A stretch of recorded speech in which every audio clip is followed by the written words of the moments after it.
प्रकाशी दीप खबरों को देखने के लिए चैनल को लाइक सब्सक्राइब जरूर करें। वाराणसी आम आदमी पार्टी के अध्यक्ष कैलाश पटेल के नेतृत्व में आज दिनांक 18 जून 2022 को जिला मुख्यालय पर भारतीय सेना में 4 वर्षों के लिए सैनिकों की भर्ती को लेकर विरोध प्रदर्शन किया गया। भारतीय सेना वास्तव में सैन्य भर्ती न होकर एक सिक्योरिटी गार्ड ट्रेनिंग सेंटर होकर रह जाएगी, क्योंकि 4 साल तक सेना में रहने के बाद युवा या तो किसी प्राइवेट कंपनी में सिक्योरिटी गार्ड की नौकरी करेगा या फिर बेरोजगारी की मार से आत्महत्या करने को मजबूर होगा। सेना भर्ती की तैयारी के लिए बहुत से सैनिक 4 साल तैयारी करने में लगा देते हैं। ऐसे में ऐसा लगता है जैसे सरकार ने यह कदम जानबूझकर देश के युवाओं के भविष्य को प्राइवेट कंपनियों के हाथों में देने के लिए उठाया है। सरकार जानबूझकर इन निजी कंपनियों को फायदा पहुंचा रही है। इस वजह से सभी देशभक्तों की भावनाओं को चोट पहुंची है। हमारी सेना भारत की शान है, जो भारत के हर व्यक्ति के लिए गर्व है। ऐसे में सिर्फ प्राइवेट कंपनियों को फायदा पहुंचाने के लिए देश की सेना के साथ खिलवाड़ करना पूरी तरह से देश के खिलाफ काम करना है। सरकार का यह तर्क भारतीय सेना और सैनिकों दोनों के साथ विश्वासघात करता है कि 4 वर्षों के बाद सैनिकों को सेवानिवृत्त करने से पेंशन पे आउट कम देना पड़ेगा। सरकार सेना की प्रभावशीलता और ताकत को सिर्फ इसलिए कमजोर कर रही है ताकि उसे सैनिकों को पेंशन न देनी पड़े। सरकार का यह कुतर्क देश के सभी नौजवानों और देशभक्तों का मजाक बना रहा है। भारतीय सेना अपने जांबाज सिपाहियों के लिए देश की सेवा और मातृभूमि की सुरक्षा करने का एक सशक्त माध्यम है। इसी देशभक्ति और मातृभूमि की रक्षा के लिए सैनिक हर क्षण अपनी जान न्यौछावर करने को तैयार रहते हैं, लेकिन सरकार के इस फैसले ने सैनिकों की इस भावना और जज्बे को रौंदते हुए मातृभूमि की रक्षा के कर्तव्य को सिर्फ 4 वर्षों की कॉन्ट्रैक्ट आधारित नौकरी बनाकर रख दिया। यह एक घोर अपमानजनक कदम है जिस पर पुनर्विचार किया जाना चाहिए। अग्निपथ योजना जैसे अपमानजनक कदम के कारण देश के युवाओं के भविष्य के साथ हो रहे खिलवाड़ को रोकने का प्रयास करे। भारत की सेना भारत का गर्व है कि हमारी सेना के गर्व को खत्म करने का प्रयास न करें। आज के प्रदर्शन में घनश्याम पांडे, अखिलेश पांडे, विनोद जायसवाल, मनीष गुप्ता, कृष्णकांत तिवारी, पल्लवी वर्मा, शारदा टंडन, अजीत सिंह, सत्य प्रकाश राम, अर्चना श्रीवास्तव, अनीता यादव, शिखा संतोष, सौरभ यादव, अमर सिंह पटेल मौजूद रहे। पूर्व प्रदेश सचिव आम आदमी पार्टी को ज्ञापन देने आए थे आप लोग।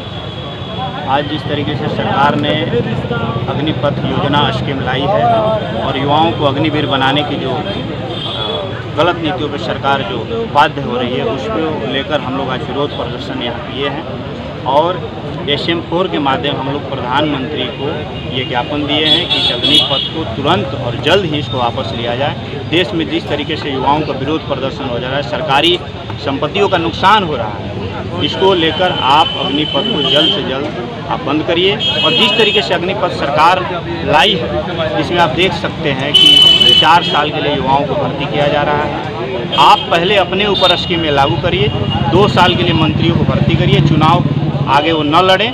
और जिस तरीके से आप युवाओं को 4 साल के लिए अग्निवीर कह रहे हैं, आप 2 साल के लिए आप सदनवीर हो जाइए, तब हमारे देश के युवाओं को कुछ समझ में आएगा। कल जो बनारस में हुआ उसके लिए देखिए, हम अभी भी वाइट में कहे हैं कि सरकारी संपत्तियों को नुकसान नहीं होना चाहिए। देश के युवाओं से हमारी अपील है, अपनी जो मांगे हैं सरकार तक पहुँचाइए। और ये देखिए, कल कुछ युवाओं को कहना था कि विपक्ष कमज़ोर है, विपक्ष हमारी आवाज़ नहीं उठा रहा है। विपक्ष को आवाज़ उठाने लायक आपने छोड़ा नहीं है, क्योंकि जब भी विपक्ष आपकी आवाज़ उठाया है, आप किसी टीवी डिबेट के हिंदू मुस्लिम जो भी मामले हैं उसमें आप फंसकर और आपने विपक्ष का साथ नहीं दिया है। यदि जिस टाइम आप हिंदू मुस्लिम का भी डिबेट चल रहा था, आप सिर्फ लिखते, आप विरोध नहीं करते, तो आपका विपक्ष आपके साथ खड़ा रहता। आज भी आपके साथ विपक्ष खड़ा है। आज भी हम लोग आप ही के लिए लड़ने आए हैं यहाँ पे और हमेशा लड़ेंगे। लेकिन आपका जो जिस तरीके से आक्रामक रवैया है, आप युवाओं से अपील है कि आप आक्रामक रवैया, क्योंकि ये हमारी सरकारी संपत्ति, हम लोग टैक्स देके इसको, सत्ता में बैठे लोग उसके गुण गिना रहे हैं कि इससे क्या क्या बहुत सारे फायदे हैं, फिर भी आप क्या कहते हैं? ऐसा है कि भाजपा जब भी कोई स्कीम लाती है तो सबसे पहले भाजपा को ही समझ में आता है, न देश के युवाओं को समझ में आता है, न देश के किसानों को समझ में आता है, न देश के जितने भी लोग हैं उनको समझ में नहीं आता है। भाजपा को स्कीम पहले में समझ में आ जाती है, इसके बाद वो जब पूरा देश का विरोध होने लगता है वो स्कीम खराब हो जाता है। कृषि बिल ले लीजिए, ये भी वापस ही होगा। और मैं यही कहना चाहता हूँ कि जिस तरीके से आपने जितना भी पुराने स्कीम लेके आए हैं, और पुराने स्कीमों पे अभी कुछ मैं देख रहा था टीवी डिबेट में कि कुछ सैनिकों जो पूर्व सैनिक हैं उनको आप बुला के टीवी डिबेट में कहवा रहे हैं कि ये बहुत बढ़िया स्कीम है, बहुत बढ़िया स्कीम है। तो मैं उनसे एक ही चीज़ कहना चाहता हूँ कि जब आप देश की सेवा कर रहे हैं तो तब आप शक्ति प्रदर्शन कर रहे हैं।